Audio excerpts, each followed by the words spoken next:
아담과 하와의 범죄 이후 노아 시대 때 전 인류의 죄악이 관영하고 타락함으로 인해 하나님께서 홍수로 전 인류를 심판하시고 노아의 세 아들 셈과 함과 야벳으로 인류를 다시 시작하셨습니다.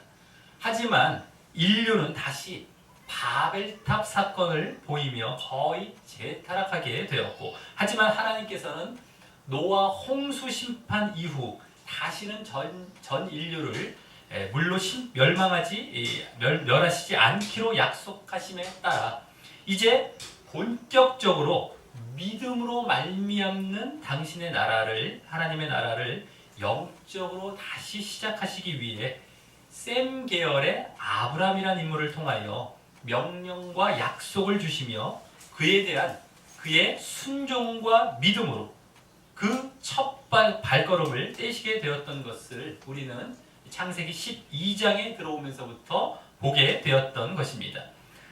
그 아브라함에게 주신 명령은 본토 친척 아비집과 같이 아무리 친숙하다 해도 우상 숭배와 세속의 환경이 있다면 그곳을 떠나 내가 내게 지시할 땅을 향해 가라 라는 명령이었고, 그랬을 때 이루어질 약속은 그 땅과 또 거기서 살 큰 민족과 또 그 땅과 민족의 약속의 결과가 될 하나님의 나라에 들어갈 복의 약속이었습니다.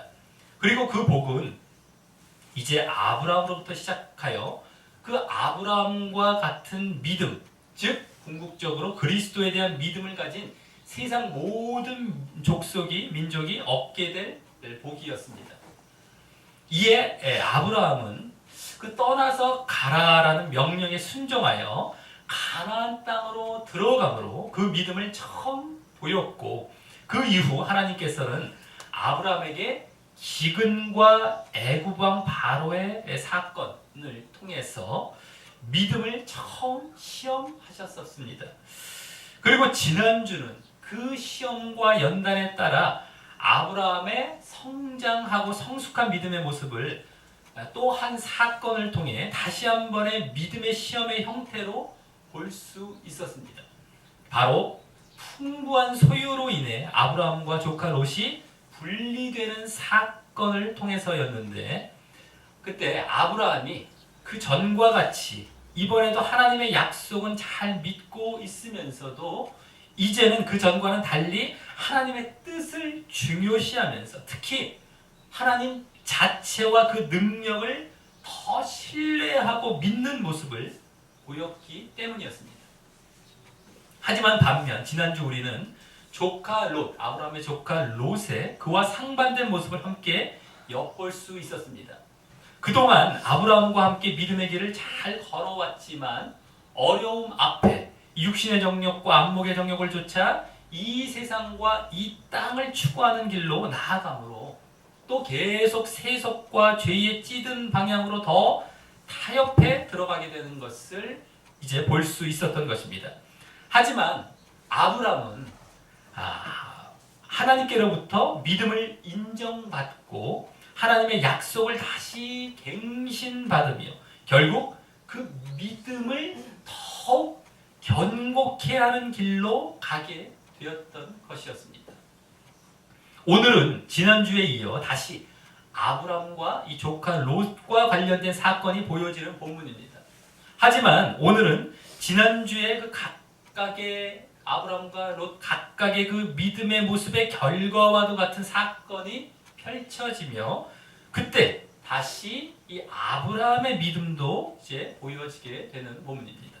자, 그럼 오늘은 다시 지난주에 이어 아브라함과 조카 롯과 관련된 어떤 결과적인 사건이 벌어지며 또 그때 또다시 아브라함의 믿음의 모습이 어떻게 보여지는지 살펴보며 교훈을 얻는 시간을 갖도록 하겠습니다. 오늘 본문은 아브라함과 롯을 중심으로 그 내용상 크게 세 부분으로 나누어 볼 수 있습니다. 먼저 1절부터 12절까지 해서 이 조카 롯과 롯과 주로 이제 관련했어요. 조카 롯과 관련해서 조카 롯이 지난주 결국 가게 되었던 소돔이라는 곳이 약탈당함에 따라 잡혀가게 되는 이 오늘의 주된 사건을 보여주는 부분과 다음 13절부터 16절까지 해서 이번엔 아브람과 관련하여 아브라함이 그 조카 롯을 구출해내는 장면이 나오는 부분과 또 다음 마지막 17절부터 24절까지 해서 이번에도 아브라함과 또 관련하여서 아브라함의 믿음이 평가되고 드러나는 부분으로 말입니다. 자, 그럼 먼저 그중 1절부터 12절까지 조카 롯이 잡혀가는 사건에 대해 보도록 하겠습니다. 자, 여기서는 1절에 나오는 일명 북방 네 나라 왕과 또 2절에 나오는 일명 남방 다섯 나라 왕이 전쟁하게 되는 사건을 보여주고 그때 롯이 사로잡혀가게 됨을 이제 나중에 보여주게 되는 것입니다. 성경에서 이제 처음 이제 창세기에서 이제 성경에서 처음 전쟁 장면이 이제 오늘 나오게 되는 것입니다. 자, 그럼 먼저 1절에 나오는 북방 네 나라를 보면 일명 이제 북방 네 나라라고 할 수 있는데 그 나라를 보면 먼저 신할은 유프라데스강과 디그리스강 사이의 전 지역인 이 바벨론의 수도 바벨과 또 아브라함의 원래 고향이었던 갈대아 우루 지역을 가리키는 곳이고요. 오늘날로 말하자면 이라크 동부 지역이 되는 겁니다. 또 다음 두 번째가 말고 세 번째 나오는 엘람은 더 중요도가 이제 높아서 거기서 보면 엘람은 페르시아만부터 카스피해까지 페르시아 바사죠. 성경에서 바사지요. 페르시아 지역을 가리키며 오늘날로 말하자면 이제 이란 서부 지역이고요. 또 나머지 거기 두 번째 엘라살은 갈대아 우루 근처에 이 유프라데스강 하류에 위치한 곳이고요. 또 고임은 그 주위에 또 있을 것이지만 이제 정확히는 알 수가 없는 곳입니다.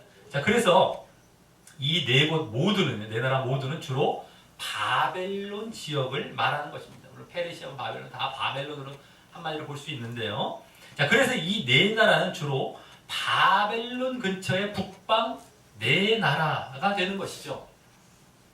바벨론 쪽이라고 해서 북방, 약간 이제 북쪽이라고 이제 볼 수 있겠죠. 네 나라가 되는 바벨론 근처에. 자, 그리고 이 중 좀 이따 4절에 나오듯이 세 번째에 나왔던 주로 이제 페르시아 지역인 엘람 왕, 여기 엘람 왕 그돌라오멜이 주축이 되어서 서로 이 네 나라가 연합군을 형성하게 되었던 것입니다. 자, 또 다음 2절에 나오는 남방 다섯 나라를 보면 소돔이 가장 먼저 나오는데 소돔은 지난주 롯이 그곳까지 가서 거하게 된 곳이고요. 정확한 위치는 알 수 없지만 염해라고도 하고 사해라고 하는 그 근처인 것으로 추정되고요. 고모라도 이제 그와 밀접한 곳이었고 또 아드마, 소돔과 고모라는 이제 항상 같이 말하게 되죠. 자, 아드마와 스보임도 그 주변이었을 것이고 또 마지막에 나오는 벨라는 곧 소알이라고 하여 아마도 이 창세기를 쓰고 있던 모세 시대의 지명이 이 소알이었던 것 같은데 그래서 소알을 다시 쓴 것 같은데 그래서 그런지 그 왕의 이름에 대해서만은 또 말하고 있지 않습니다. 자, 그리고 그 소알은 지난주 롯이 아브라함과 분리하기 위해 땅을 바라보게 될 때에 그쪽까지 그 소알까지 쭉 바라보았던 곳으로 이 앞에 나라들을 이제 포함한 그 방향에 함께 있었다고 할 수 있습니다. 그래서 이 다섯 나라는 이전에 나오는 다섯 나라는 주로 염해 근처에 이 남방 다섯 나라가 되는 것입니다. 아까 바벨론 근처에 북방 다섯이죠. 여기는 사해 근처에 남방 다섯 나라가 되는 것이죠. 자, 그래서 앞서 1절의 네 왕과 이 다섯 왕의 연합군들이 서로 싸웠다고 2절 말미에 그 전쟁을 말하면서 또 3절에 보면 이들이 즉 이 남방 다섯 왕들이 2절에 나왔던 다 그 시딤 골짜기 곧 거기 뭐라고 합니까? 시딤 골짜기라고 해서 지금 염해에 모였다라고 하여서 모세 당시에 그 전에 이제 아브라함 당시에 시딤 골짜기였지만 모세 당시에는 그곳에 이제 물이 들어왔겠죠. 염해가 됐겠지. 바다처럼 물이 들어와 사해로 변해버린 그 시딤 골짜기 골짜기라고 해서 뭐 이렇게 뭐 이렇게 뭐 좁은 데는 아니고 평원이죠. 이렇게 평원에 모였다고 하는 것입니다. 이 염해 근처의 나라들이었기 때문이었겠죠. 이 다섯 나라가 염해 근처에 이제 모였던 이렇게 시스템 거죠. 염해는 원래 뭐 원어로도 영어로도 그렇고 우리 지금 한자어로도 그렇고요. 염해 소금 염자 바다의 자로 써서 소금 바다라는 말 그대로 이 보통 바닷물보다 거의 9배, 10배나 짠 소금기와 염분이 높은 큰 원래 호수입니다. 호수. 바다는 아니고요. 거기에 이제 빠져나가는 길이 없어요. 계속 요단강으로부터 들어와서 고여 있고 계속 증발만 합니다. 또 증발하면서 점점 소금기가 높아졌던 것이죠. 그래서 몸이 거기 가면 둥둥 뜨는 바다. 거기가 바로 염해 사해인 겁니다. 누구든지 수영 못해도 거기 둥둥 뜨는 바다. 염분이 높아갖고 자, 그 바다 이제 근처에 나라들이 있는 거다라고 하는 겁니다. 자, 그리고 여기 모였다라는 말은 원래 원어상 결합하다, 동맹하다, 단결하다라는 의미로서 앞서 북방 다섯 왕에게 대항하기 위하여 서로 동맹하고 연합군을 형성하여 모인 모습을 나타내는 말인 것입니다. 그래서 다음 4절에 그와 같이 모인 이유를 보여주는데 바로 이들이 12년 동안 앞서 북방 네 왕의 주축이 되는 엘라만 그돌라오메를 섬기다가 제13년에 즉 13년째 되는 해에 배반했기 때문이라고 하는 것입니다. 아마도 이제 조공을 바치다가 그 바치기를 거부했겠죠. 자, 그래서 북방 네 왕 중에는 나중에 이제 페르시아가 될 엘람의 왕 그돌라오멜이 가장 막강하여 그 남방 다섯 나라를 다스렸던 것이었고요. 그돌라오멜이 그 남방 다섯 나라가 이제 배반하자 이제 5절 상반절과 같이 제14년에는 그돌라오멜과 그와 동맹한 왕들이라는 표현으로 이제 그돌라오멜을 중심으로 그 주변 나라 아까 다섯 나라죠. 네 나라 세 나라가 더 돼갖고 그 주변 나라의 도움을 요청하여 형성한 앞서 1절에 나온 북방 네 나라 왕이 이 또 다른 연합군을 형성하게 되었음을 이제 보여주는 것입니다. 여기 12년 동안 섬겼다고 했는데 이때가 나중에 이 당시가 이제 나중에 16장 3절을 이제 참고해 보면 아브라함과 롯이 가나안 땅에 들어온 지 10년 이전 당시로 이제 보이기 때문에 롯이 소돔에 들어가기 전부터 이 12년 동안 섬겼다고 했기 때문에 그돌라오멜을 이 소돔에 들어가기 전부터 이 소돔이란 것도 그돌라오멜을 섬기고 있었던 것입니다. 그죠? 10년이 되기 전이었기 때문에 롯이 들어간 지. 자, 그렇다면 롯은 눈에 보이기에 좋아서 그 보이는 곳을 택해가며 결국 소돔까지 이렇게 갔지만은 그 소돔은 그 더 강대국, 이 그돌라오멜은 이 더 강대국에 예속되어 있던 나라였고 또 그 소돔이 지난주 악하여 여호와 앞에 큰 죄인이었다라고 한 것을 보면 그러한 예속된 상황이 소돔이 큰 나라 그돌라오멜에게 예속된 상황이 하나님의 경고의 징벌로 인한 상황이었을 가능성이 큰 것이었습니다. 그렇다면 그동안 아브라함과 함께 믿음의 길을 계속 걸어왔던 롯은 그것을 생각해보고 거길 떠났어야 했을 것을 계속 남아 있었던 것입니다. 그것은 롯의 영적인 감각이 무디던가요? 아니면 롯이 그곳 세속 문화에 이제 심취되었기 때문이라고 추측해 볼 수 있습니다. 자, 그런데 그 북방 네 왕이 바로 그 남방 다섯 왕과 바로 이렇게 전쟁하게 된 것이 아니라 다음 5절 하반절에서 7절까지에 보면 그 전에 그 염해 근처에 여러 족속들을 먼저 치며 그들을 먼저 공격하게 됩니다.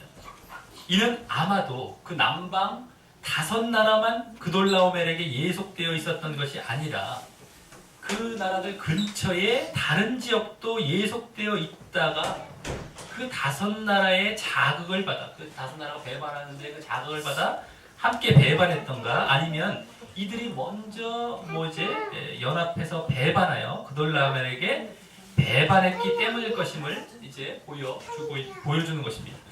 자, 그럼 5절 하반절에서 7절까지 나오는 여러 이제 족속들을 좀 더 자세히 보면 여기 이제 족속들이라고 나오죠. 어떤 그 뭐 나라라기보다는 어떤 족속이라고 이제 좀 더 작은 어떤 그런 부류였을 텐데요. 자, 거기 먼저 6절까지 해서 보면 5절 하반절에서 6절까지 보면 르바 족속, 수스 족속, 엠 족속, 호리 족속이 나오는데 이들은 나중에 저 신명기 2장에도 나오는 족속들로서요. 이제 신명기 2장에도 나오는 족속들로서 요단강 건너 이제 동북 쪽에서부터 요단강 건너 이 동북쪽에서부터 요단강 남단은 이제 염해 아까 사해입니다. 맨 끝에가 거기 동쪽과 남쪽 즉 쉽게 말해서 모압과 암몬과 에돔 지역에 살았던 족속들인 것입니다. 그리고 7절에 나오는 아말렉 족속은 이삭의 아들 중 야곱 말고 에서죠. 에서의 손자이자 또 엘리바스로 말하면 아들인 아말렉에게서 비롯된 족속이기에 지금은 이제 있을 수가 없죠. 나중에 존재할 족속이지만 모세가 이 창세기를 쓸 때의 말로 쓴 것 같고요. 아말렉 족속. 그래서 그냥 아말렉 족속이라고 하지 않고 아말렉 족속의 온 땅이라고 말하고 있는데 어쨌든 이 또한 에돔과 관련이 되어서 에돔과 관련하여서 그 남쪽 지역이었던 것이었고요. 또 아모리 족속은 가나안 땅에 주로 살던 족속으로 그러기에 아까 그 염해 서부 쪽에 거했을 것입니다. 그래서 거기 북방 네 왕이 이들을 친 지역들을 또 보게 되면 거기 아스타롯 가르나임은요.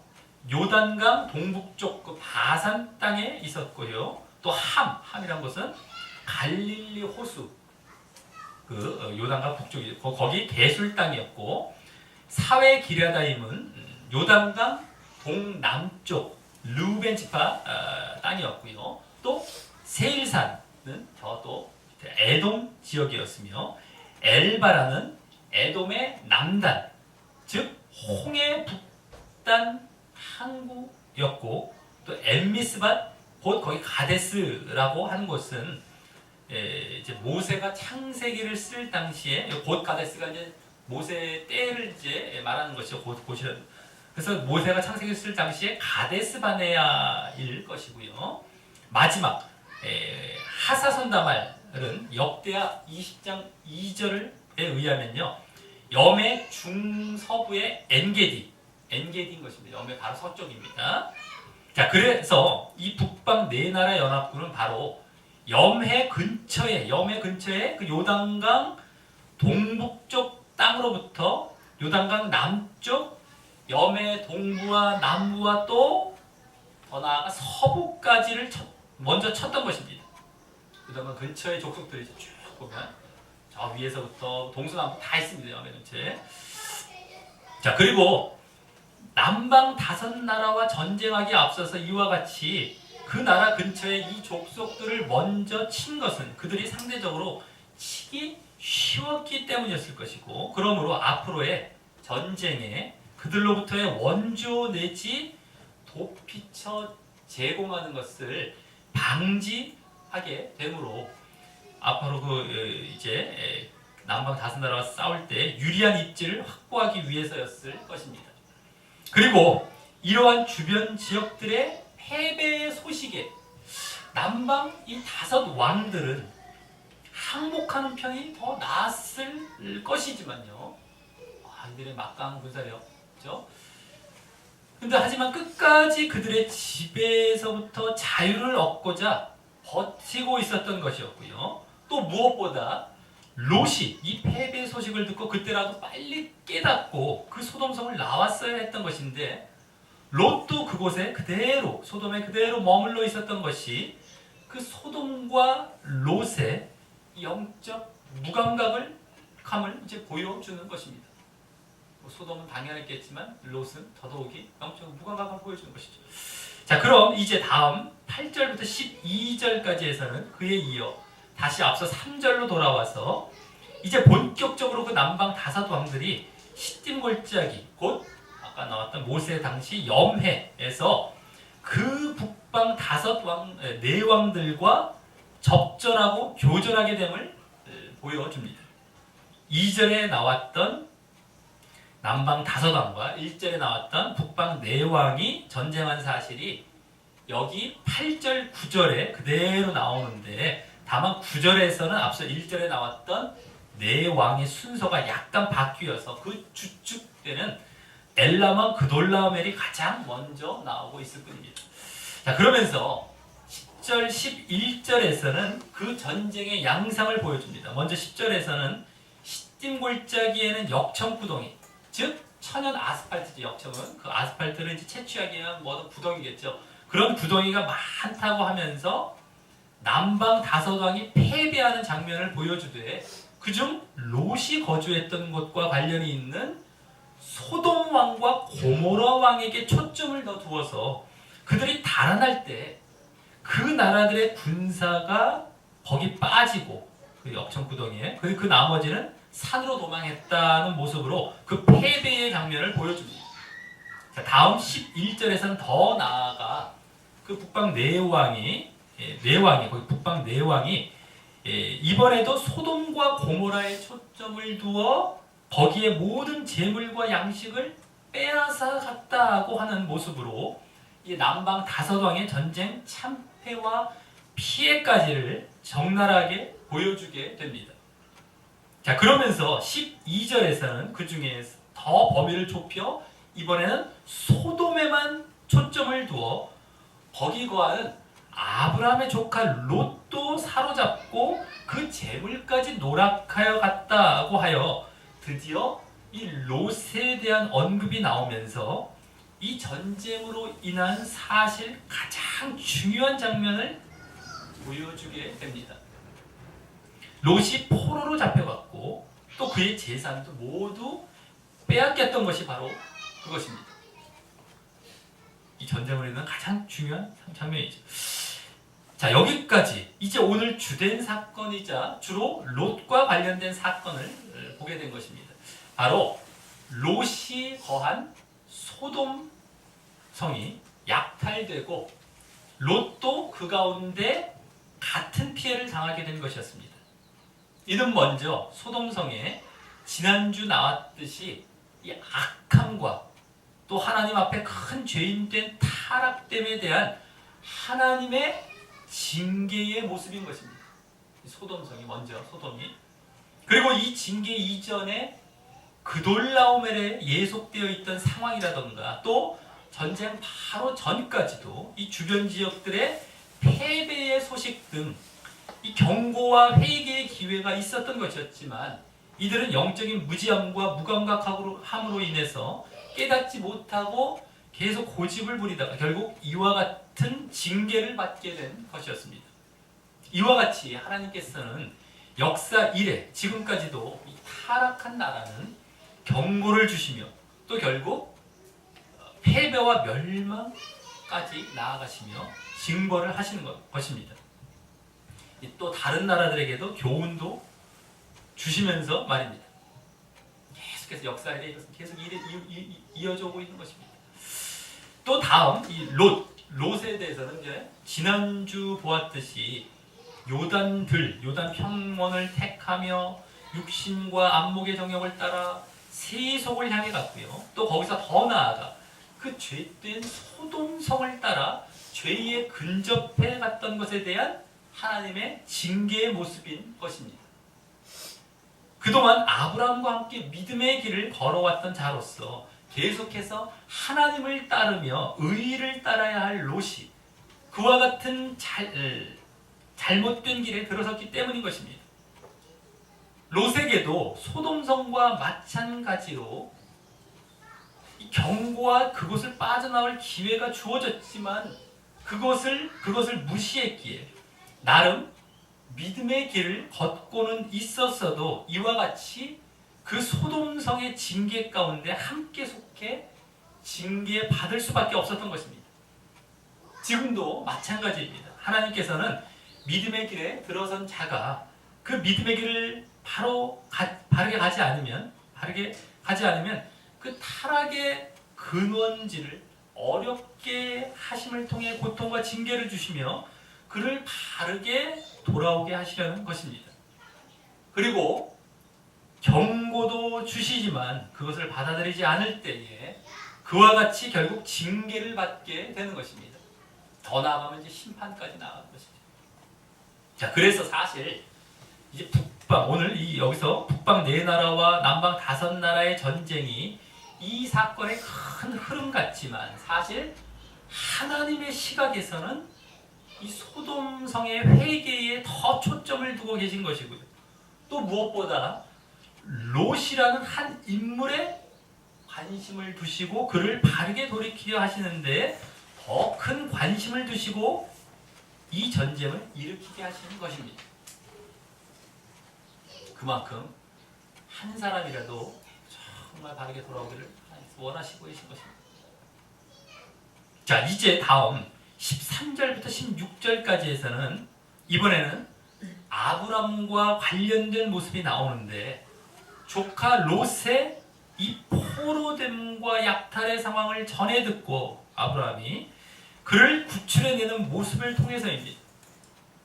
그래서 먼저 13절과 같이 그 소돔성에서 도망한 자가 있었나 본데 그가 그 당시 이제 히브리 사람이라 불리웠던 이 아브라함에게 찾아와서 그 롯의 소식을 고하며 전하게 됩니다.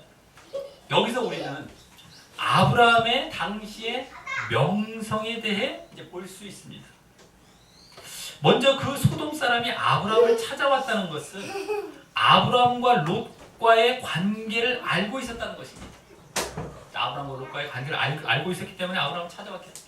자, 그가 롯과 개인적으로 친하든가, 그죠? 이 찾아온 사람이 롯과 개인적으로 친하든가, 아니면 아브라함이 그만큼 잘 알려졌든가 했기 때문일 텐데, 다음 여기 아브라함을 히브리 사람이라고 읽고 있는 것을 보면 아브라함이 잘 알려진 것 같습니다. 여기 히브리 사람이라는 건 이제 그들의 차원에서 히브리 사람이라고 이제 여기다가 기록한 것이죠. 자, 아마 그 아브라함의 풍부한 소유 때문도 한몫했을 것이고요. 알려지게 된 것이. 또 그러면서 이 히브리라는 말이 전에 10장 11장의 그 셈의 족보에서 셈과 함께 가장 오래 살았던 셈의 4대손 에벨이란 자손의 이름에서 유래되는 것으로 히브리가 에벨에서 나온 거죠. 그래서 그 말에서 에벨의 경건함과 믿음을 보여주는 모습이 아브라함에게 있었기 때문일 것이고요.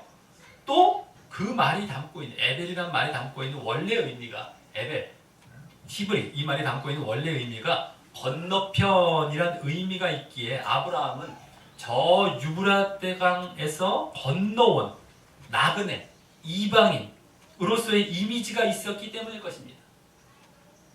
그렇기 때문에 히브리 사람 하면은 뭡니까?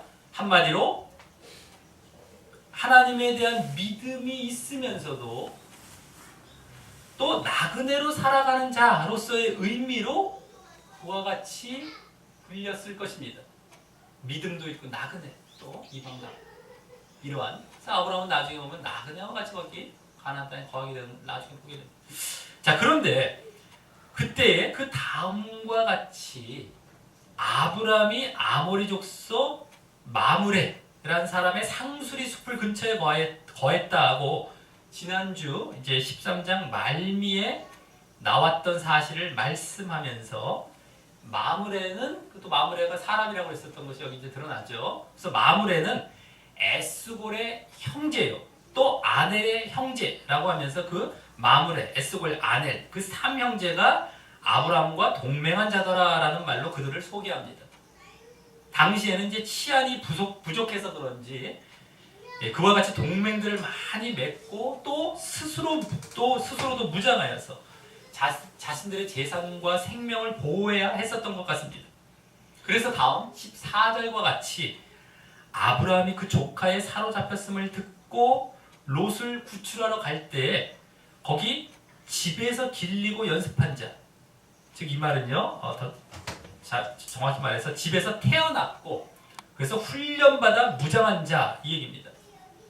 빌리고라는 걸 태어났고 훈련받아 무장한 자 이 318인을 거느리고 이제 갑니다. 아까 동맹도 맺었고요. 여기서는 이제 자기가 직접적으로 무장도 한 겁니다. 자, 아브라함은 그 소유물 중에 이제 뭐 가축뿐만 아니라 많은 사람들을 데리고 있었고요. 또 거기에 집에서 이렇게 나아 기를 정도여서 이제 이 318명을 포함하여 약 최소 1000명 이상의 사람들이 있었을 것으로 보게 됩니다. 아브라함. 가축들은 더 많았을 것이고 말입니다. 그래서 아브라함이 얼마나 부유했던 그런 모습들이 여기서 이제 또 나타나는 것이죠. 자, 그런데 여기 그 조카라는 말이 원어로 보면 12절, 이 앞서 12절에 나온 조카라는 말이 아니고요. 그거 다른 단어입니다. 원어로 보면요. 지난주 13장 8절에 나온 골육이란 말입니다. 골육. 원래 원어로. 그래서 이는 그때와 같이 그 13장 8절과 같이 형제, 친척이란 말이죠. 골육이. 그래서 그 형제, 친척이 잡혔음을 듣고 이와 같은 구조의 행동을 취한 것입니다. 그냥 단순히 조카가 아니라 그리고 이는 지난주도 그 골육이란 말 이면에 담고 있는 믿음의 길을 함께 걷고 있는 동족이기에 그들을 통해 이어갈 하나님께서 주신 민족의 약속을 생각하며 지난주도 다투지 말고 분리하자라고 했던 것처럼 여기서도 바로 그러한 민족의 약속을 생각하며 이와 같은 구출하려고 하는 행동을 취했다고 볼 수 있는 것입니다. 그만큼 아브라함은 오늘 이 사건 가운데서도 하나님의 약속을 마음에 두고 있었음을 볼 수 있는 것입니다. 그냥 조카롯을 향해 확 나간 게 아닙니다. 골육을 향해 나간 골육. 그리고 믿음의 동족이 되고. 자, 그리고 좀 이따 뒤에 나오듯이 그 마므레의 형제들과 이제 마므레 형제들과 함께 갔던 것이 뒤에 나옵니다. 또 이 318인이 함께 이제 여기 단이란 곳까지 쫓아가서 그 가신, 즉 그 종들이란 말입니다. 그 종들을 나누어서 밤을 타서 그들을 쳐서 파하고 그 네 나라를 다 쳐서 파하고 다메섹 좌편 이제 호바라는 곳까지 쫓아가서 모든 빼앗겼던 재물과 자기 조카 롯과 그 재물과 또 부녀와 인민들을 다 찾아오게 됩니다.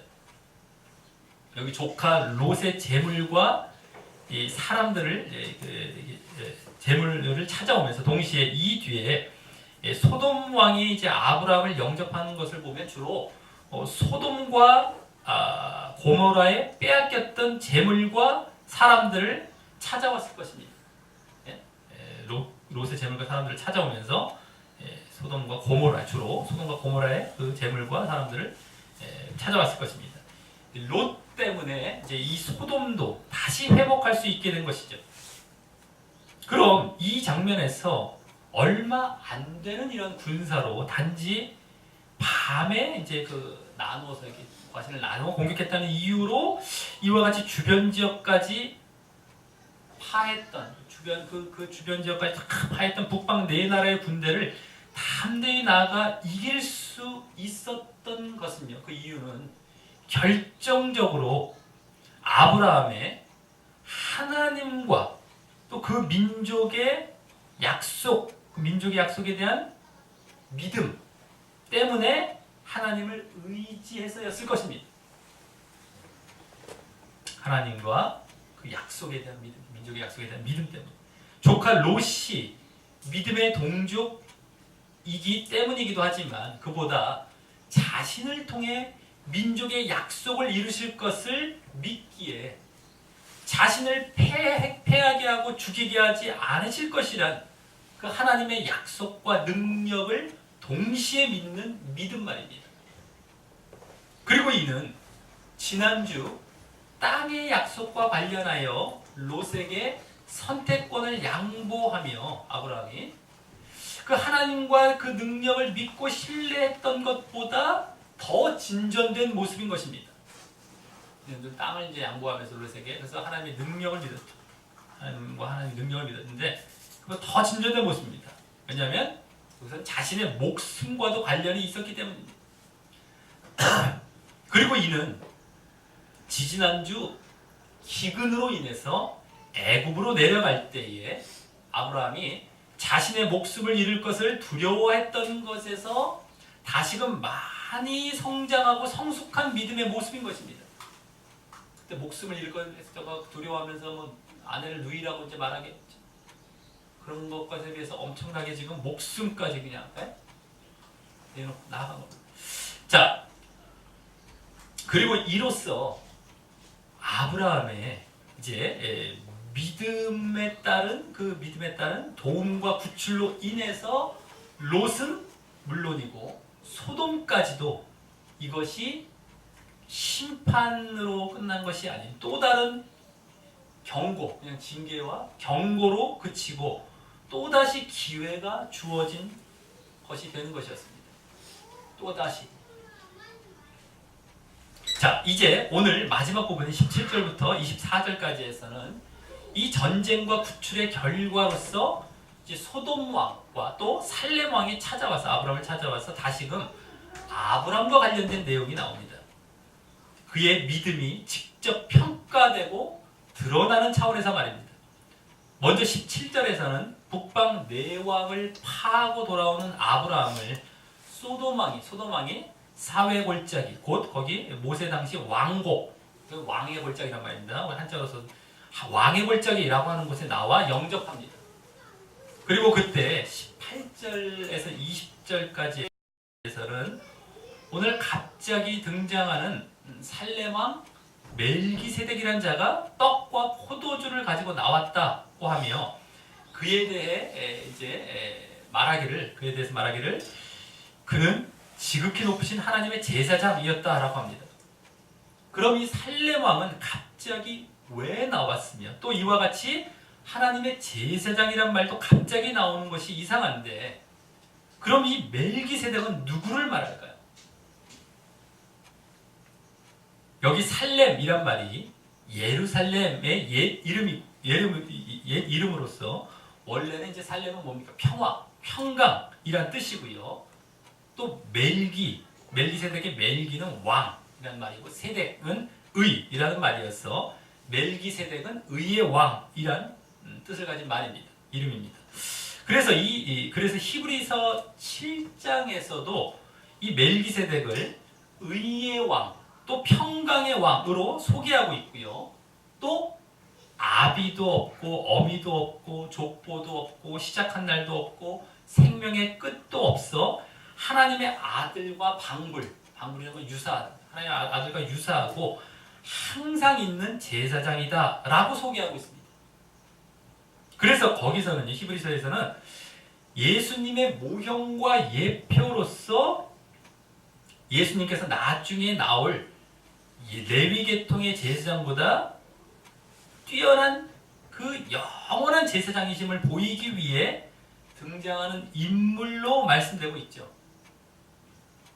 그런데 이 멜기세덱을 여기 나온 말 그대로 가나안 땅 살렘에서 예루살렘은 이제 가나안 땅이 있기 때문에 이제 가나안 땅 그 살렘에서 하나님을 섬기는 왕이자 제사장으로 보자면 이 함의 후손의 땅 가나안에서요 그러한 하나님의 제사장이 나온다는 것도 어렵고요. 또 게다가 노아의 예언과는 다르게 셈의 후손 아브라함이 함의 후손일 그에게 이 뒤에 나올 이 축복을 받고 또 11조를 드리게 된다는 것이 어색합니다. 그리고 나중에 예루살렘 왕으로 등장하는 인물은 이제 저 여호수아 이제 10장에서 아도니세덱이라는 사람인데 그가 이스라엘 군대를 대적하게 되는 것도 지금 이 하나님의 제사장의 후손이라는 것과 맞지 않습니다. 계속 이 후손이 대적하지 않았을 텐데 자 물론 이런 인물도 잠시 있었을 수도 있지만 이는 그보다 히브리서 7장의 해석대로 그리스도의 예표가 되는 영원한 제사장 된 인물이 그 살렘 왕과 멜기세덱이란 명칭으로 잠시 등장했다고 볼 수 있습니다. 그리스도의 예표가 되는 영원한 제사장의 인물이 살레마, 멜기세덱이라는 어떤 이름으로 잠시 등장했다고 볼 수 있습니다. 그래서 여기 떡과 포도주를 가지고 나온 것도 단순히 어떤 지친 그 육신적인 필요를 채워주기 위해 가져 나온 것이 아니라 그리스도의 살과 피를 예표하여, 그리스도의 살과 피를 예표해, 떡과 포도주가 이 살과 피를 예표해서 신약에 보면 그대로 나오죠. 그게 피를 예표해서 아브라함이 이제 그리스도의 살과 피를 먹는 그런 그리스도에 대한 믿음 가운데 동참한 상징이 되는 것이고 말입니다. 그래서 이제 19절 그리스도의 살과 피를 먹는 것, 그 그리스도의 믿음을 이제 얘기한 거죠. 그런 믿음에 동참한 그런 상징이 되는 것이죠. 자, 그래서 이제 19절과 20절에서는 그가 그리스도라면, 그가 마치 그리스도라면 어울릴 말을 하고요. 그 멜기세덱이 어울릴 말을 하고 또 그에 상하는 또 대접을 아브라함에게 받게 됩니다. 자, 먼저 아브라함에게 이제 멜기세덱이 축복하는데 거기 천지의 주제시오 지극히 높으신 하나님이여라며 그 말은 이제 천지 만물을 천지 만물을 창조자이자 소유자이시고 가장 높은 지존자라고 이 믿음을 담은 그 하나님을 호칭하면서, 믿음을 담아서 아주 하나님에 대한 지극한 믿음을 담아서 하나님을 호칭하면서 아브라함에게 복을 주옵소서라고 축복합니다. 여기에 복은 무엇이겠습니까? 갑작스러운 복이 아니라 하나님께서 이미 아브라함에게 주신 약속 중 세 번째에 해당하는 복의 약속이라고 볼 수 있습니다. 그리고 그것은 앞에 그 두 약속인 땅의 약속과 민족의 약속을 믿을 때, 또 궁극적으로 그리스도에 대한 믿음을 가질 때 얻게 되는 하나님 나라에 들어가는 복인 것입니다. 그러니 이는 이제 아브라함의 믿음에 대해 평가하며 그에 상응하는 궁극적인 그 복을 빌어준 것입니다. 그래서 또 20절에서는 너희 대적을 내 손에 붙이신 지극히 높으신 하나님을 찬성할지로다라고 하나님을 찬양하라라고 하는데, 아브라함에게 그 내용이 대적을 내 손에 붙이신 하나님이라고 하여서 앞서 보았듯이 아브라함이 하나님의 능력을 믿는 믿음을 보인 것에 상응하여 그 하나님을 찬양하라라고 하며 그의 믿음을 아주 똑같죠. 대적을 붙이신 그 능력입니다. 하나님의 능력을 그대로 믿고 있는 그 하나님 찬양하라고 하면서 그의 믿음, 그런 믿음을 더 격려하고 확신시켜 주는 것입니다. 지난주도 그 믿음을 더욱 견고케 해주시는 모습이 있었던 것에 이어서 말입니다. 지난주는 그 땅을 종역으로 다녀보라 하면서 견고케, 그것에 이어서 말입니다. 자, 그리고 이제 그 다음과 같이 아브라함이 그 얻은 것에서 10분 1을 하나님의 제사장 된 멜기세덱에게 주었던 모습을 보면, 이제 그 멜기세덱의 축복과 믿음의 평가를 아브라함이 인정하며 마치 이렇게 하나님께 드린 것이기에 그 10분의 1을 그가 그리스도를 예표하는 인물이니 멜기세덱이 더 드러나게 되는 것입니다. 그리고 여기 10분의 1을 드린 것은 하나님과 그 능력을 믿는 그의 믿음의 표현이지 율법적 의무로서의 11조가 아닌 것입니다. 나중에 이제 모세 율법에 나온 10조, 사실은 그런 의미가 되는 것이죠. 예? 하나님을 더 믿고 능력을 여기서 믿음의 표현인 것입니다. 그렇기 때문에 꼭 10분의 1이 아닐지라도 믿음의 표현을 여기서 마침 재물을 갖고 있었기 때문에 재물을 드린 것이고요. 또 아브라함이 나중에 계속 그랬다는 얘기는 안 나오지 않습니까? 그렇기 때문에 언제고 간에 자기 믿음의 표현으로서 나중에 천사들이 나오는데 그때 영접하죠. 막 접대하고 그런 표현들이죠. 다 하나의 이렇게 볼 수가 있다라고 한 것입니다. 자, 이제 다음 21절부터 24절까지에서는 다시 앞서 영접한 소돔 왕과의 대화 가운데 아브라함의 믿음이 다시 드러나게 됩니다. 아까 먼저 소돔 왕이 먼저 영접했었죠. 살레몬보다. 같이 이제 대화를 합니다. 먼저 소돔 왕은 아브라함에게 사람은 내게 보내고 물품은 내가 취하라 라고 그의 공덕을 인정하는 그런 발언을 하지만, 아브라함은 소돔 왕에게 앞서 멜기세덱이 자신을 축복할 때 사용했던 칭호인 천지의 주제시오 지극히 높으신 하나님 여호와께라는 그 믿음의 칭호를 그대로 사용해서 그대로 지금 그의 축복을 받을 때 이제 그 영향을 받고 그러한 믿음을 더 보이고 천지의 주제시고 정말 이런 그대로 사용하여서 내가 손을 들어 맹세한다 라고 하며 단호하고 엄숙하게 맹세하면서 뭐라고 합니까? 내 말이 내가 아브라함으로 치북해 하였다 할까 하여, 나중에라도 그죠? 내가 아브라함으로 치북해 이렇게 돌을 쌓게 할까 하여서 내게 속한 것은 물론 한 실이나 신들매, 신발끈이라는 겁니다. 신발끈이라도 내가 취하지 않겠다라고 합니다. 하나 실오라기 같이라도. 이 말 속에서 치북해 했다라는 말은 이제 부유하게 했다라는 말인데, 그것은 바로 하나님에 의한 것이었기에 자칫 하나님의 은혜와 영광을 가리지 않기 위해 그것을 안 받겠다고 하는 바로 하나님의 능력과 하나님 자신에 대한 믿음 때문에 이 말을 한 것입니다.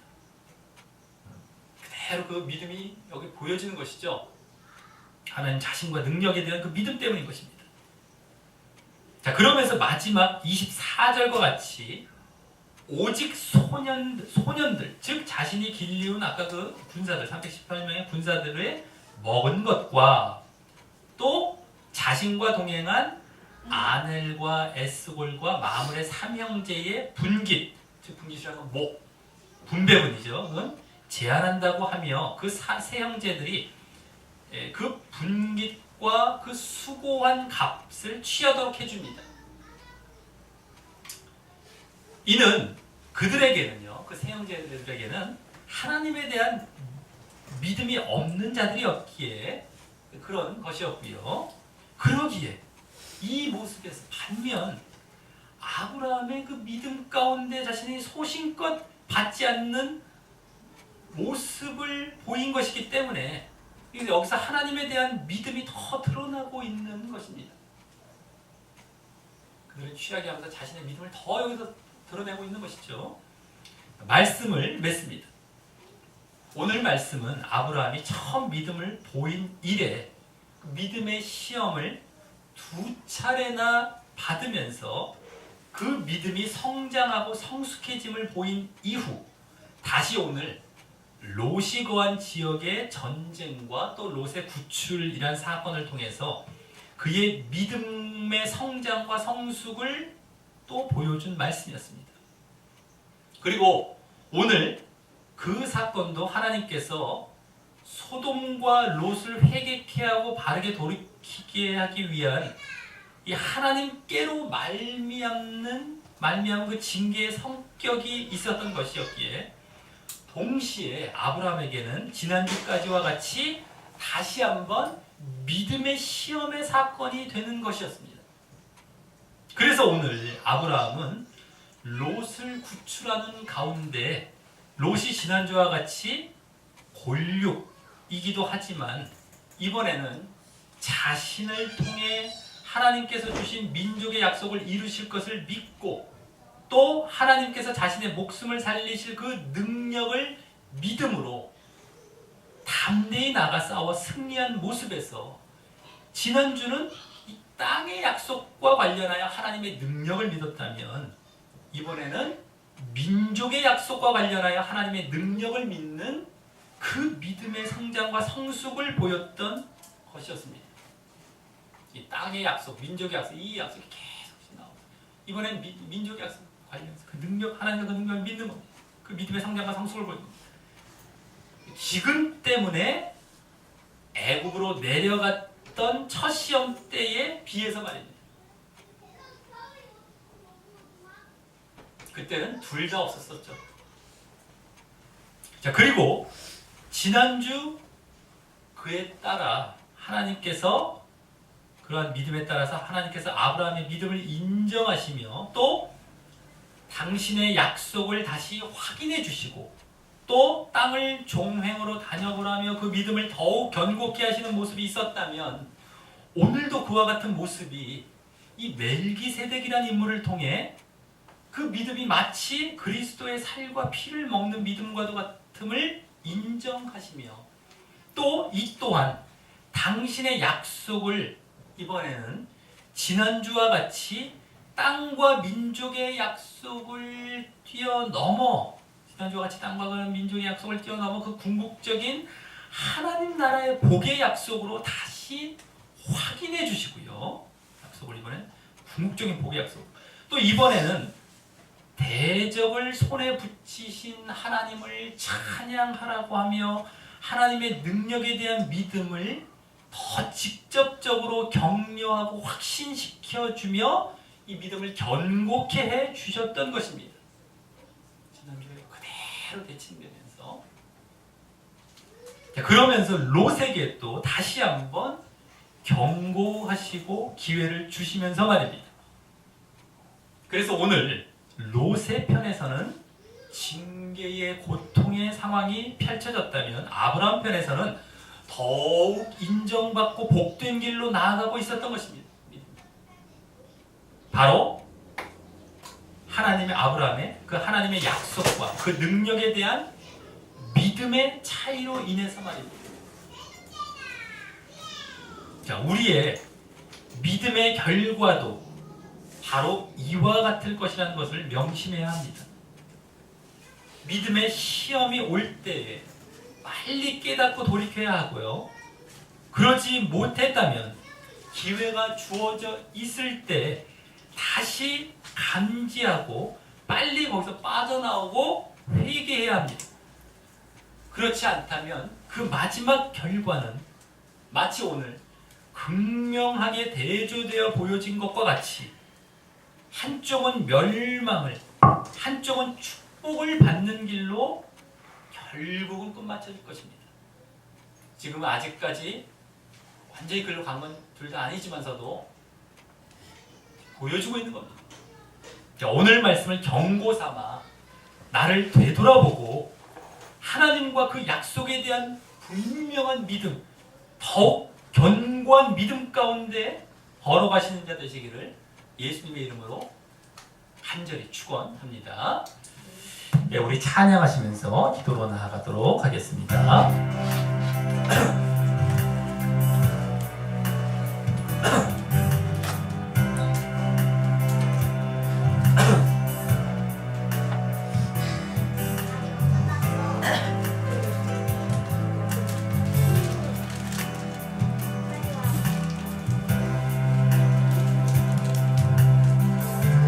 전능하신 나의 주, 전능하신 나의 주 하나님은 능치 못하실 전혀 없네. 우리의 모든 간구도 우리의 모든 생각도 우리의 모든 꿈과 모든 소망도 신실하신 나의 주 하나님은 우리의 모든 괴로움 바꿀 수 있네.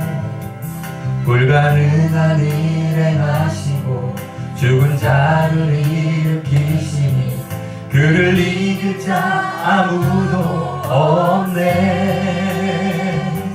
주의 말씀 의지하여 깊은 곳에 금을 던져 오늘 그가 놀라운 일을 이루시는 것 보라. 주의 말씀 의지하여 믿음으로 금을 던져 믿는 자에게 능치 못하옵네. 전능하신 나의 주 하나님은 능치 못하실 일 전혀 없네. 우리의 모든 간구도 우리의 모든 생각도 우리의 모든 꿈과 모든 소망 영도 신실하신 나의 주 하나님은 우리의 모든 괴로움 바꿀 수 있네. 불가능한 일 행하시고 죽은 자를 일으키시니 그를 이길 자 아무도 없네. 주의 말씀 의지하여 깊은 곳에 금을 던져 오늘 그가 놀라운 일을 이루시는 것 보라. 주의 말씀 의지하여 믿음으로 금을 던져 믿는 자에게 응치 못함 없네. 우리 다같이 눈을 감고 기도로 나아가실 때 오늘 이제 지난 주 아브라함과 롯이 분리되어 그 이제 다른 서로 상반된 길을 갔던 것에 대한 결과의 모습을 주로 보여주고 있었던 사건이었습니다. 특히 이제 롯에게 여러 가지 불행과 어려움이 따라오는 그러한 사건 가운데를 주축으로 해서 아브라함의 믿음은 또 더욱더욱 이제 빛을 발하게 되어지는 그러한 모습으로 비춰지면서 이것이 바로 우리가 세상과 죄로 나아가느냐 아니면 계속해서 하나님을 바라보고 그 약속을 바라보며 나아가느냐에 따른 결과로서 지금 보여주고 있었던 것입니다. 정말 롯은 결국에는 모든 것을 빼앗기고 그 자신이 얻을 수 있었던 것 같았던 자신이 판단하게 눈으로 판단하고 육신적으로 판단했던 모든 것들이 다 빼앗기고 오히려 멸망 앞에 처하게 되었던 상황을 보게 됩니다. 이것이 계속 나아간다면 실제 그렇게 되는 겁니다. 멸망으로 나아가는 겁니다. 정말 중간에 경고도 있었죠. 메시지들이 계속해서 주어집니다. 하지만 그것을 무시하고 나아갈 때 결국엔 그와 같이 되어버리는 겁니다. 얼마나 이 예속된 상황, 패배의 상황들을 계속 보여주시면서 나올 수 있었는데도 안 나와요. 멸망인 겁니다. 지금 이 길이 이 정도로 끝난 것 다행이죠. 앞으로 계속하면 그리로 가는 것이었어요. 또 아브라함은 반대로 오히려 죽으면 죽으리라 하는 마음으로 이제 하나님의 능력을 더 믿으면서 민족의 약속을 더 믿으면서 나아가는 겁니다. 그랬을 때 결국에는 그에게 정말 승리는 물론이거니와 놀라운 멜기세덱이라는 예수 그리스도와 방불한 그러한 자가 나타나서 축복하며 더 믿음을 견고케 해주시면서 약속도 더 확인시켜주고 복의 약속을 더 주시면서 이제 그를 더 믿음을 견고하고 이러한 길로 나아가게 하고 아브라함은 거기에 더 이제 믿음에 부합해서 소돔 왕에게 아닙니다. 천지의 주제신 정말 그 지극히 높으신 하나님 두고 내가 맹세합니다. 고백을 하면서 그 믿음을 보이고 물질을 물리치고 난 하나님만 바라봅니다. 라는 것이 분명하게 드러나는 이 믿음을 보여주고 있었습니다. 얼마나 우리가 정말 아브라함이 얼마나 값지고 멋지고 얼마나 우리 부러운 모습입니까? 근데 지금 많은 사람들은 사실 롯의 자리에 있다는 겁니다. 당장 눈에 보이고 당장 육신적이고 당장 쫓아가는 이런 것들 세상적인 죄짓고 이게 아닌 겁니다. 우리가 지금 아브라함의 자리에 있어야 됩니다.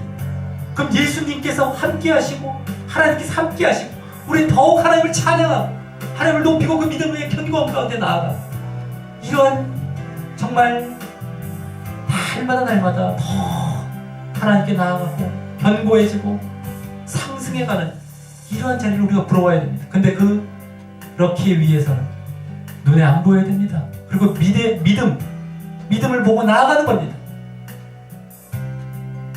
이것이 전혀 다릅니다. 정말 우리가 아브라함의 자리에 있어서 결국에는 하나님께서 역사하시는 걸 우리가 분명히 보았듯이 이와 같은 자리에 늘 나아갈 수 있게 해달라고 우리가 기도 드리시겠습니다. 하나님 아버지 감사를 드리옵나이다. 오늘 이제 아브라함과 조카 롯에 관련된 또 사건을 오늘 이제 보여주시면서 그들의 믿음의 결과 어떠한 이제 모습을 이제 갖게 되었고 얻게 되었는지를 이제 보여주시면서 결국 우리가 어떤 길을 택해야 하고 어떤 길로 나아가야 될지를 더욱 우리에게 깨닫게 해주시니 감사를 드리옵나이다. 우리가 더욱 아브라함의 자리, 아브라함의 길을 부러워하며 그 길로 나아갈 수 있게 해주시옵소서. 하지만 당장 우리 가운데 우리가 삶의 자리에 처했을 때는 보통 롯의 자리로 나아가기 쉽다는 것을 또 알게 해주시옵소서.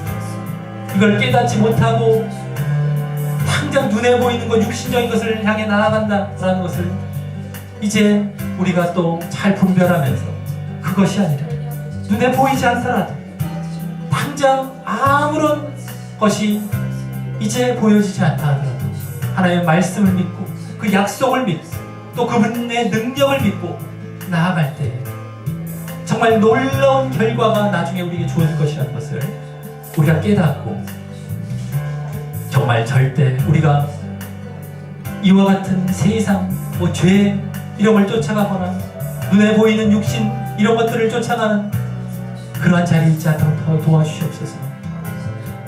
얼마나 하나님께서 기뻐하시게 오늘 멜기세덱과 같은 예수님과 방불한 자를 보내주셔서 축복하시고 약속을 더 확인해 주시고 믿음을 견고케 하시고 믿음을 인정하시며 얼마나 정말 기뻐하시는 그러한 모습을 보이고 계셨는지 그리고 아브라함은 거기에 상응해서 더 그 믿음이 이제 소돔왕에게 보여지며 더 믿음을 이제 더 충성스럽게 보여가고 있는 모습을 보이고 있었습니다.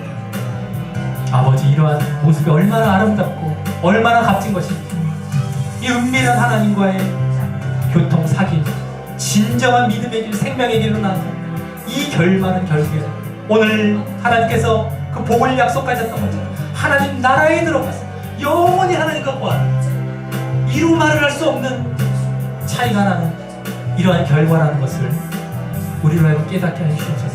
하지만 당장은 우리 삶의 앞에서는 분명 우리가 롯의 자리를 선택하기 쉽다는 것을 한시도 잊지 않고 많은 사람들이 또 그 자리에 있다는 걸 깨닫고 내가 그 자리를 박차고 그 자리를 잘 분별하며 아브라함과 같은 눈에는 보이지 않고 세상적이지도 않고 죄와도 멀리하지만 정말 하나님의 약속을 믿고 하나님을 믿고 그 말씀을 믿고 나아감으로 말미암아 이러한 결과를 얻게 되어지는 우리 모두가 될 수 있게 인도하여 주시옵소서. 철저하게 분별하게 하시옵고 내가 단순히 아브라함의 자리에 저절로 들어간다고 생각하지 말게 하시오. 웬만해서 롯의 자리에 들어간다는 걸 깨닫게 하시사 우리가 아브라함의 자리에 분명하게 애쓰고 분별하며 확실하게 그 자리를 걸어가는 우리의 모습이 되게 인도하여 주시옵소서. 아버지 감사합니다.